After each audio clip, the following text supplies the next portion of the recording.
ndị ọrụ ndu aka nke otu na-akwụ maka njem awere n'okporo ụzọ na ngalaba steeti abụ Anambra abụrụgo ndị nke etoro maka nyabụ mmụọ ịdị chukwu nke ha dị n'ibelata ihe mberede nke okporo ụzọ n'ime steeti a.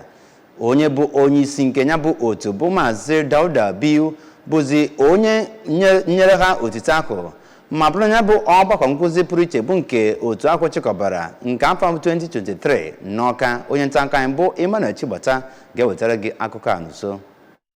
Isiokwu ya bụ mmemme bụ Volunteerism in Road Safety Management, Limits and Possibilities. N'okwu ya ka Maazị Biu bụ nke ọ bụ Co-Commandant CO Asom nọchitere toro ndị otu Special Marshals maka mbọ ha n'ịchịkọba ya bụ mmemme. Ọ kọwara ọrụ ndị FRSC dịka nke dị oke mkpa ugbu a ma kwue na ọ dị mkpa ka a na-echekwa ma fụ na ndị na-aga n'ụzọ bụ ndị kpachapụrụ anya ha. Maazị Biu kpọkwuru ndị Special Marshals ahụ ka ha bụrụ ndị ga-ewepụta onwe ha ma na-arụ ọrụ etu o kwesịrị. N'okwu ya na ya bụ mmemme ka onye bụ onye isi ndị road safety na steeti a bụ Maazị Adeoye Irelewu kọwapụtara ọtụtụ uru dịgasịrị na mwepụta onwe ha bụ nke ndị Special Marshals wepụtara ma gwa ha ka ha ghara ịbụ ndị ga-echekwasị ihe ha ga-enweta na ya kama ka ha bụrụ ndị ga na-etu n'ọrụ. Onye bụ onye nchịkọta Special Marshal na steeti a Maazị Patrick Sumai rụtụrụ aka na mkpụrụ ya bụ mmemme ga-amịta ma kọwaa na ha na-agba mbọ ịfụ na ọtụtụ ihe na-eme n'okporo ụzọ ka emebilatara. Ọ kọwara na ha na-arụ ọtụtụ ọrụ dịka ịrụ ụlọ ọgwụ bụ ebe a ga na-agwọ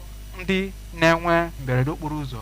N'okwu ha na ya bụ mmemme ka onye na-anọ dịka onye Director ngalaba News na Current Affairs nke ADS bụ Odoziakụ Judy Jeff Nwabueze, Director na-afụ maka Legal Services Barrister Juliet Amasiatu nakwa otu onye ọrụ Prince Emeka Kalu kọwara na isonyere ndị otu Special Marshals nyere ha ohere ife ala nna ha nakwa efu na okporo ụzọ dị n'ụdị etu o kwesịrị. Ya bụ mmemme bụ nke anọ wee nye onyinye nkwanye ugwu wee kụzikwa ọtụtụ ihe bụ nke ga-eme ka ihe mberede a na-enwe n'okporo ụzọ wee belata. Site n'Ọka, Emmanuel Chigbata maka akụkọ ụwa ABS.